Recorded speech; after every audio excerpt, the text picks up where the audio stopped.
Yeah. Thank you very much for inviting me for a very special talk, as we are going through a very unique kind of a situation wherein uh, no answer is available to anyone.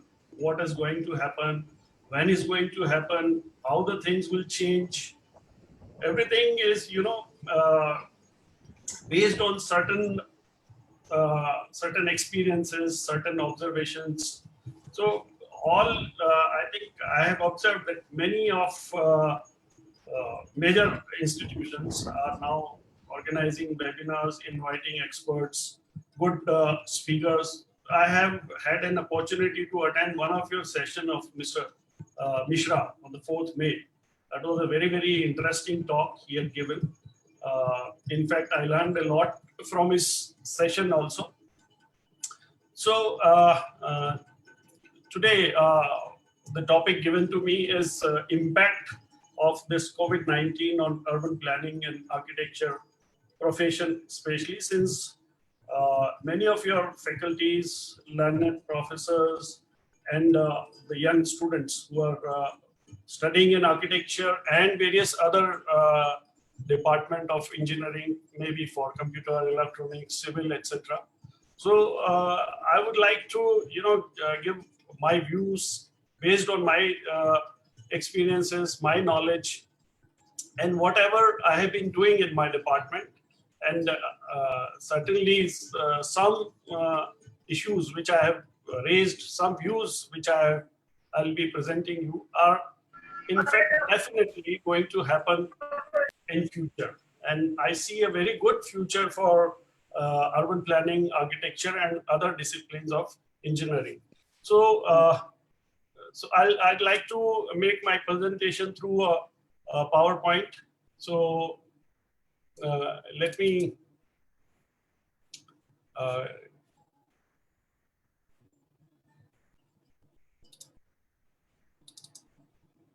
share my screen here.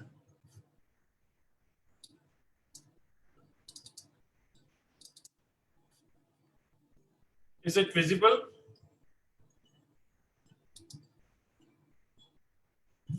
Is it visible? My screen is visible to all.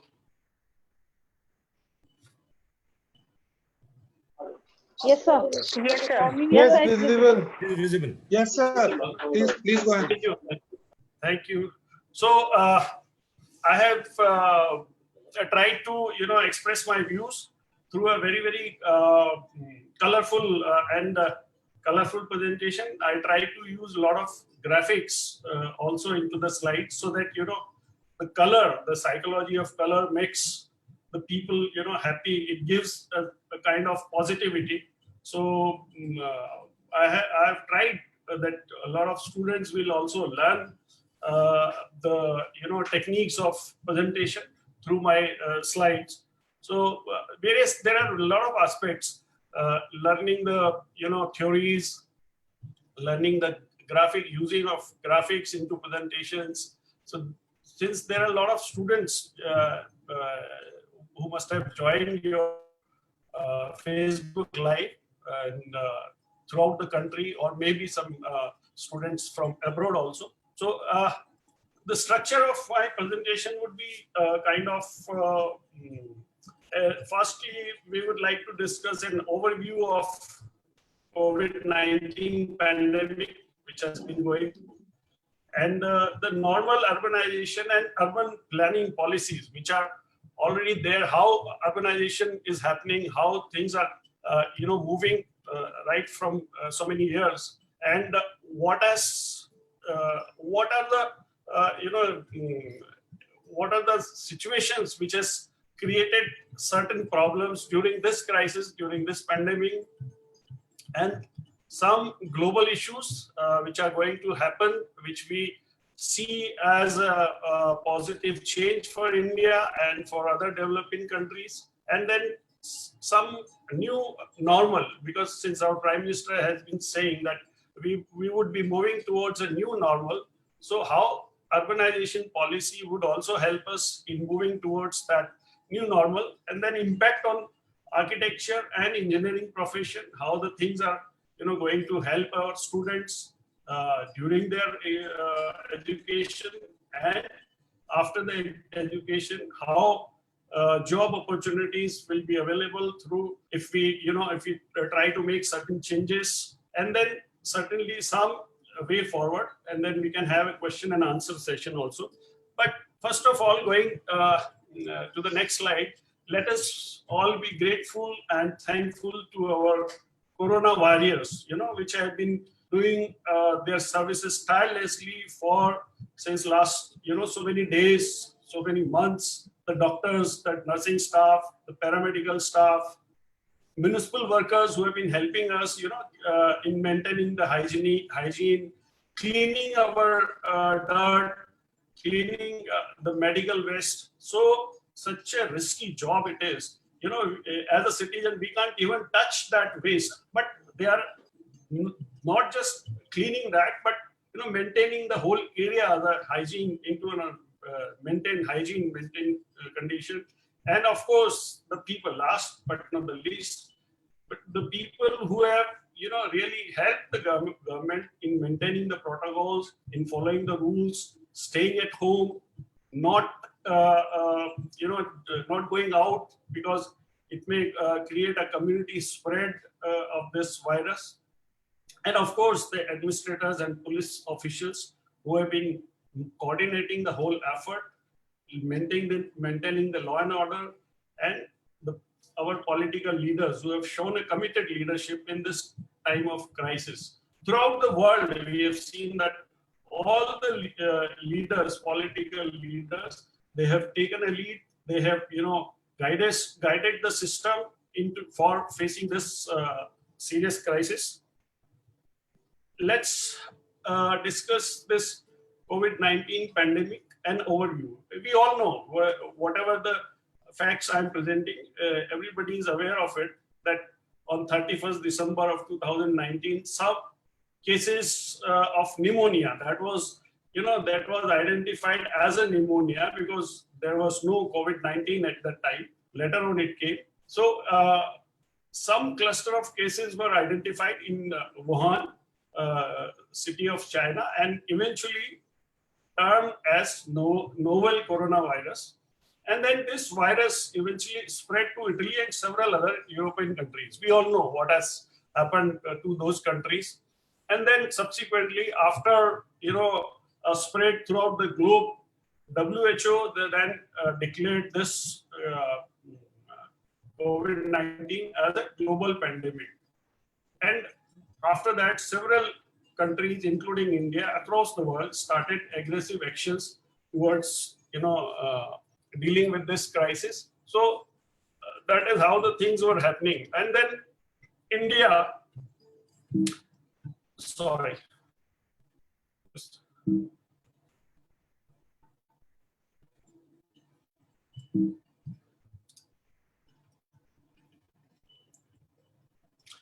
First case in Kerala was identified on January 30th. After that, thermal screening started at all the international airport. And 22nd March, we saw a Janta curfew. And after that, we all know what has happening. Then came the social distancing. This social distancing will play a very, very major role in forming of our urban planning policies, our architectural designs, our interiors, our engineering technologies, our information technology process, etc. So lockdown was announced throughout the country on 25th March, we all know. And then people were advised to stay home, stay wherever they are.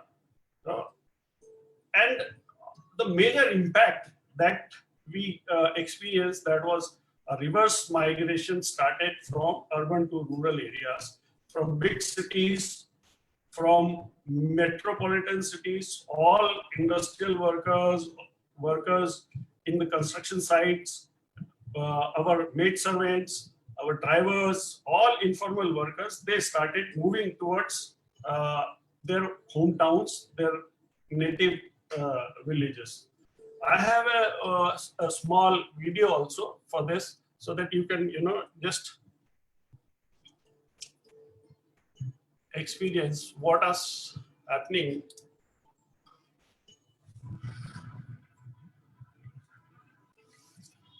Just to experience the reality.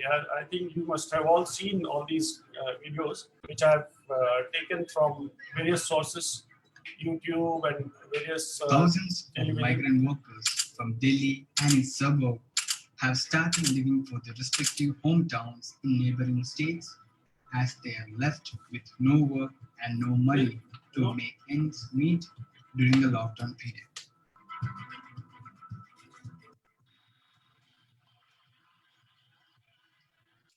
Similar mass exodus of migrant laborers, workers, and other unorganized sector workers from different cities continued on the third day of the 21-day lockdown.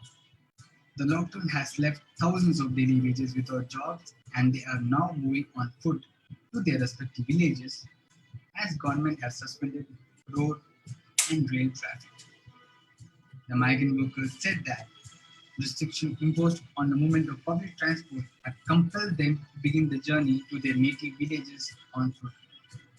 Fearing that this might increase the spreading of coronavirus and fail the very purpose of imposing the lockdown, the central government asked the states to prevent the mass exodus of migrant laborers. So this is how the things are changing. We have all experienced this. This happened not only in Delhi but across the country. All major cities experienced this situation: Mumbai, Pune, Surat, Ahmedabad, Jaipur, lot of all other major cities. And then came work from home. Employees, all the employees of even the corporate sectors, the government offices, except essential services, all professionals, they were asked to work from home only. And all education system, all universities were closed, all schools were closed, all exams were postponed, all classes were stopped, and everything shifted to online system only. So, this is a very, very major change. These three incidents, reverse migration, work from home, and education system going online, this is going to give a very, very important change in our system, in our process of urbanization, in our economic development, and various other factors like job opportunities, etc. So people started referring to YouTube videos, to various internet websites, how to the teachers, they were also not experienced in this kind of situation. So people, then teachers also move towards learning how to teach online classes. A lot of information is available on net, on YouTube, on various other applications. So people started referring teachers, the students. Even just a webinar with slides. We'll cover all those things today, but I really want to focus on the video. So I'm going to be talking about a number of different topics. Why I'm talking about this is that why I'm showing these videos, because this shows that the people are really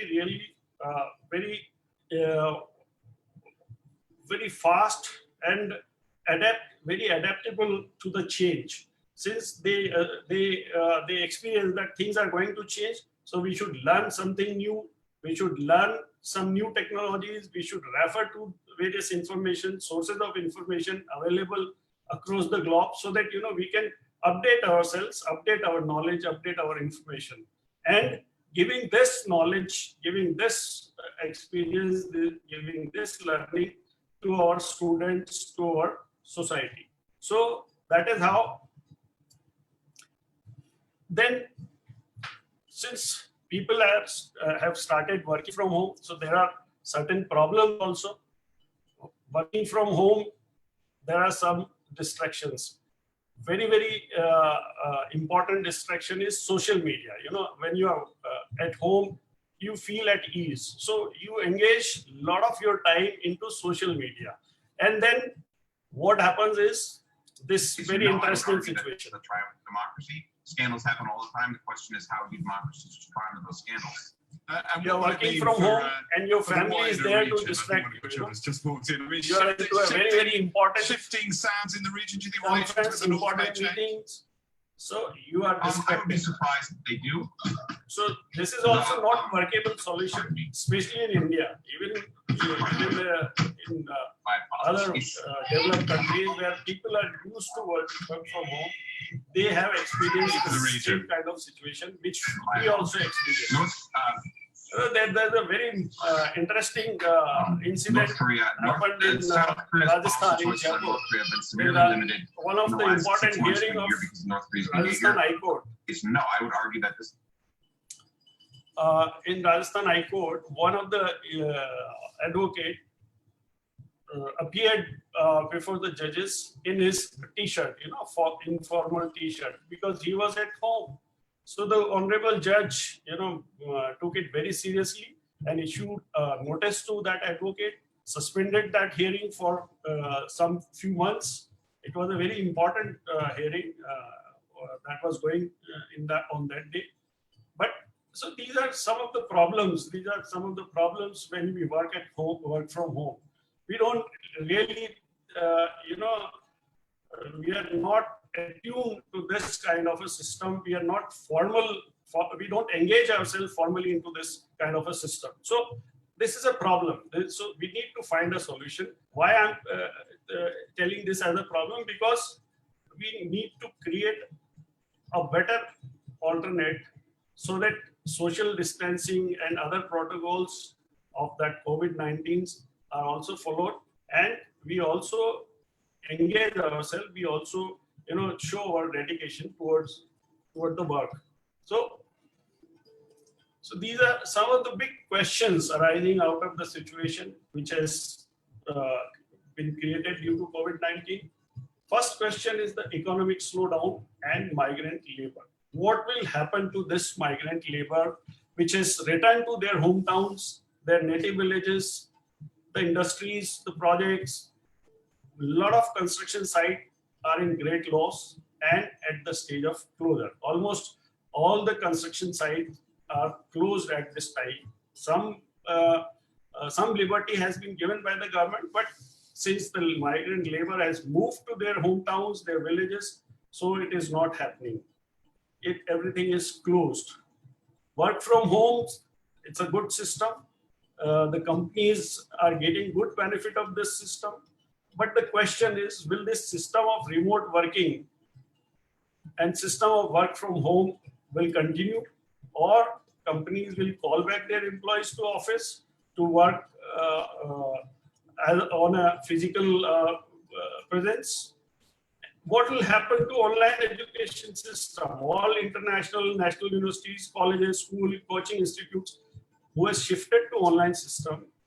The big question is, will it be successful for students? Will the systems revert back to classroom teaching after social distancing phase is over? These are some of the issues which will give us a change in our system, in our policies, in our actions in near future.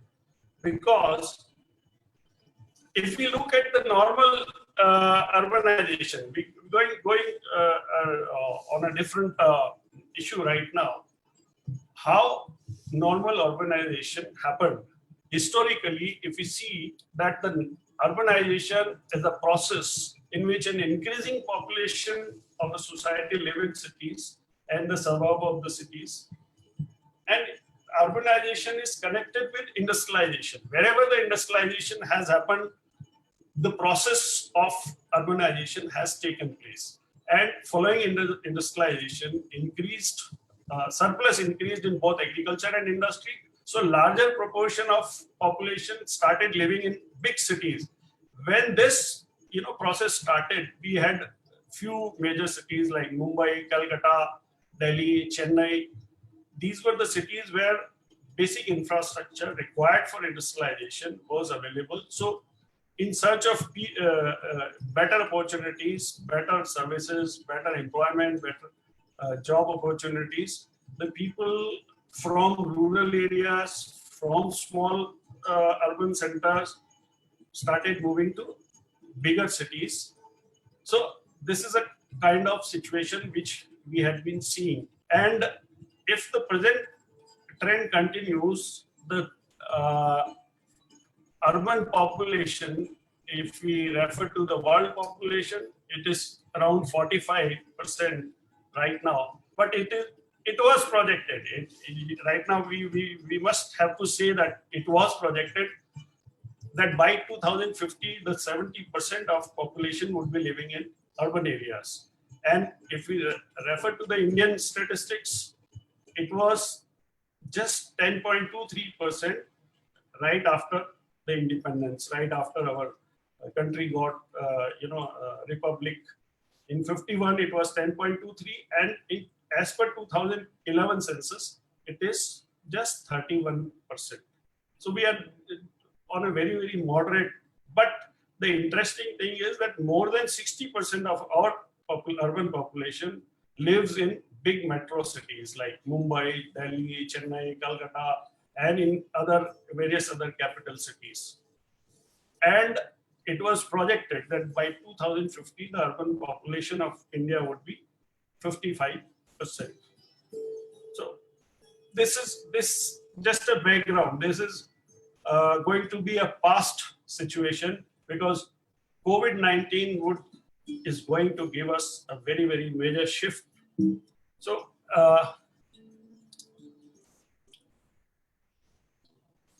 if we try to learn from various past pandemics, the last pandemics, the recent past, was in 1918. That was Spanish flu. And Mumbai, which was Bombay at that time, was one of the worst hit cities.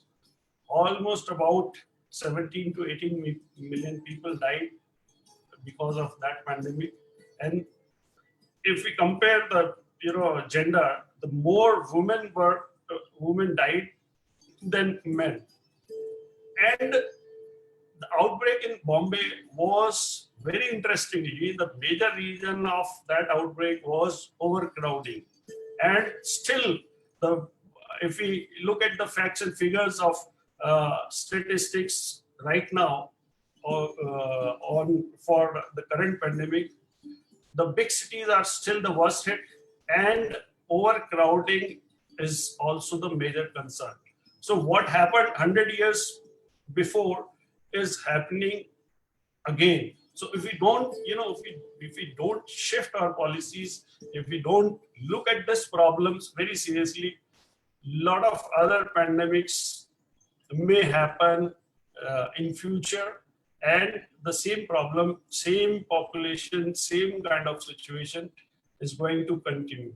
And very interestingly, social distancing was followed at that time also, and cities that went in for social distancing, they emerged stronger for it, and their economies also fared better at that time. So this was how this is what we see today. This is a statistics of yesterday. Again, the statistic shows that the cities, the big cities, which has the problem of overcrowding of population. Overcrowding does not mean that high density. It is overcrowding. Large number of people living in a single house, in a single room. We see the example of Dharavi slum in Mumbai. The density, that is the most overcrowded place in India. Almost about 15 lakh people living 2.5 square kilometer area, just 2.5 square kilometer. You can just imagine how overcrowded that area must be. And if you look at the statistics of Madhya Pradesh also, then we find that the cities which are worst affected are Indore, Bhopal, Ujjain, and we all know that these cities are very, very highly dense cities, and overcrowding is one of the major concerns in these cities also. So as we refer to one of the statement of World Health Organization official, that he said that for coronavirus new reality, we will have to learn to live with it, because no one is sure what is going to happen, when is going to happen, how the things are going to happen to handle this coronavirus, and how many years we will have to wait for vaccination. And suppose if the vaccination comes, then only the last man to be covered, that it will take almost about 5 years, minimum 5 years, to vaccinate the whole population of the world, almost about 800 crores. So we have to live with it. We have to find the solution. We have to identify the symptoms. We have to prevent ourselves. We have to change our policies. We have to change our actions in future, because we all know that it is going to remain for longer time. So, and we can't just stop our activities. We can't just stay away from our workplace, our economy, because that's another crisis. If we stay away from all those places, from our offices, from our schools, from our classes, that is going to create another major crisis for our economy, our country, our people. So we'll have to live with it. And as we all know, we just discussed that industrialization leads to urbanization. And what infrastructure do we need for promoting industrialization? Very important infrastructures are just 5. Uninterrupted power supply, which is available in every state and all cities. And when the process of industrialization started, there was no basic infrastructure available in various other parts of the country, in various other cities. So industrialization was concentrating in few major cities. So overcrowding was the result of that concentration of industrialization and concentration of economic activities. We need developed land that is available across the country. We need good connectivity, the road, the rail, airports, and various other transport modes that is available across the country. The communication system, telephone, various other modes of communication, telephone, mobile, internet, all available across the country, even to the rural areas. And lastly, the market, which is also available, since we are using the technology for our marketing, for marketing of the industrial product. So that's not a very big issue, right, for the current situation, for the present through use of technology. Our presence is across the globe. We are sitting here, but we are interacting with the person in America. We are using the online shopping through e-commerce. So market is not a problem. Various other infrastructures are available. So every city and state in our country has the potential for industrial development.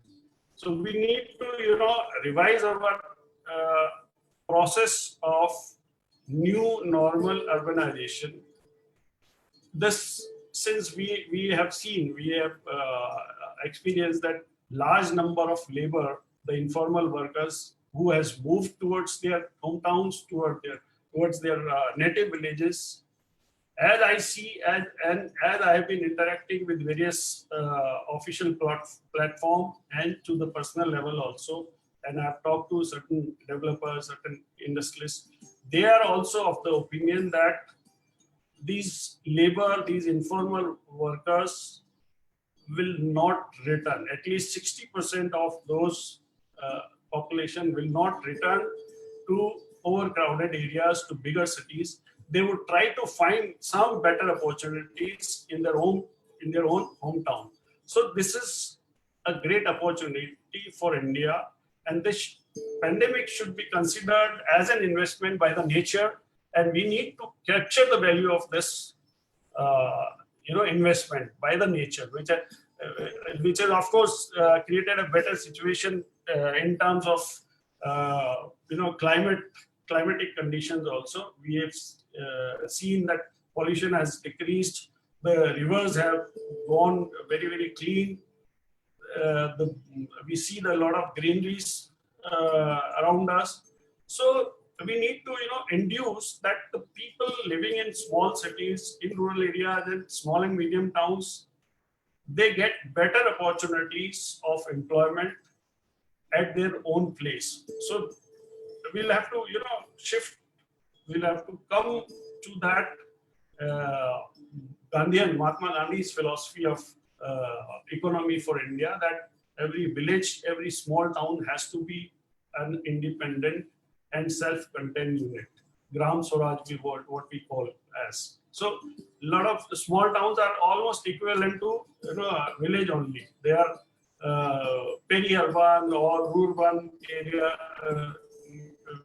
we will call them. So movement of people from big cities to small towns, to their villages, to rural areas, that should be treated that they have come in search of better life in terms of housing and social distancing and better opportunities and better facilities. So we need to infuse this aspect into our future policies, so that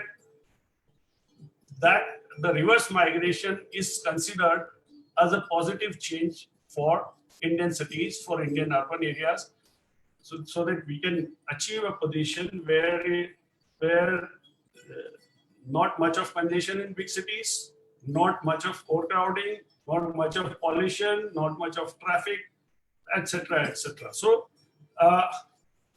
as Honorable Prime Minister also spoke about his theory of vowels, and he has emphasized that we need to develop a new business and work culture post COVID-19.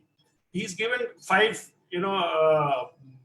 elements, that is adaptability, so that we adapt better business models suitable to post COVID-19 phase, embracing digital transactions, digital technologies.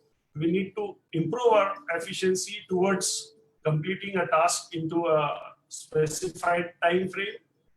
We also need to bring in inclusivity to develop business model that care for vulnerable sections as well as for our planet. And then we need to identify the opportunities created out of this pandemic. So to evaluate new emerging opportunity, we should apply our core capabilities. And then lastly, the universalism, to find global relevance and application for entire humankind. And we need to emerge as global nerve center of complex modern multinational supply chain. We have been seeing the media that a lot of units from China are shifting to other countries. So Honorable Prime Minister has also talked to various states, so that there is a land bank already available in our country. In case any investment comes to our country, we are ready to grab that opportunity. So how we need to act to make this opportunity really happen? We need to create, change certain policies. So macro level policies,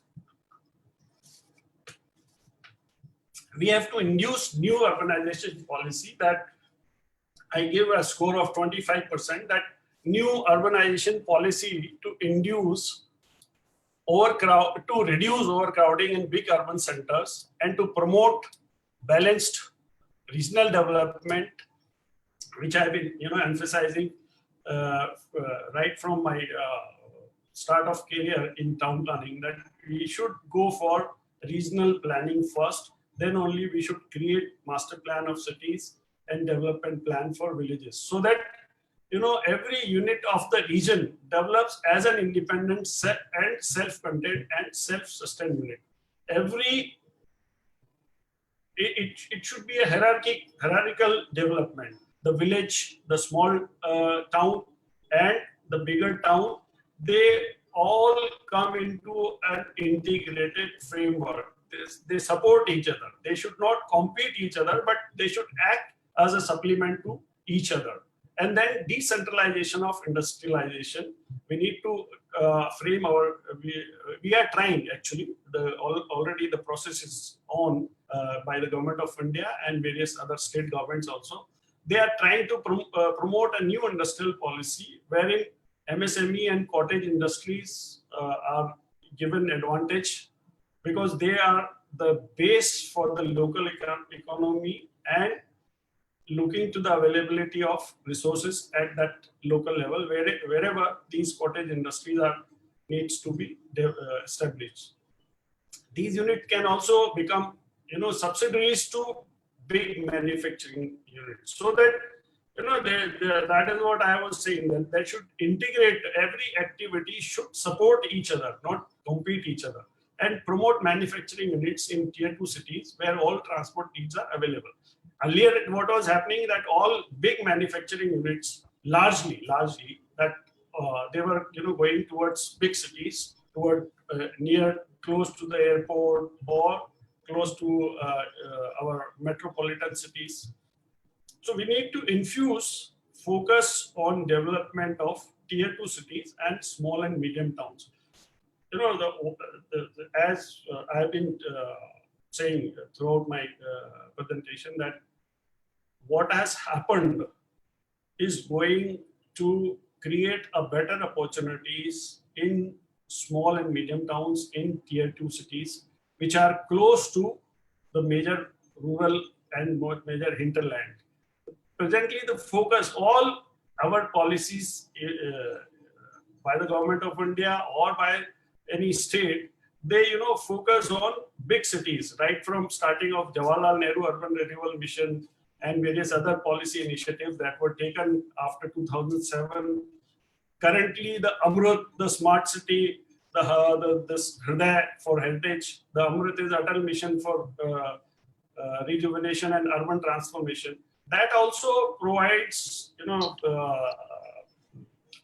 infrastructure financing to big cities more than 1 lakh population. What I am suggesting, what we need to create a situation wherein small and medium towns are developed first.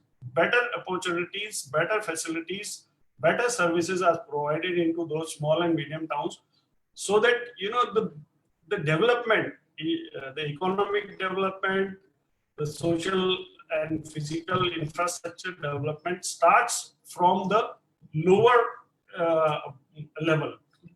Then only things can. We see that all our labor, all our informal workers, all our even drivers, all our supporting staff, the people, they are coming from the rural areas, they are coming from the small towns. Immediately they suddenly appear in a big metro cities, and then this driver is coming from the rural area to a big city like Mumbai. He doesn't understand what are the traffic rules, what is red light,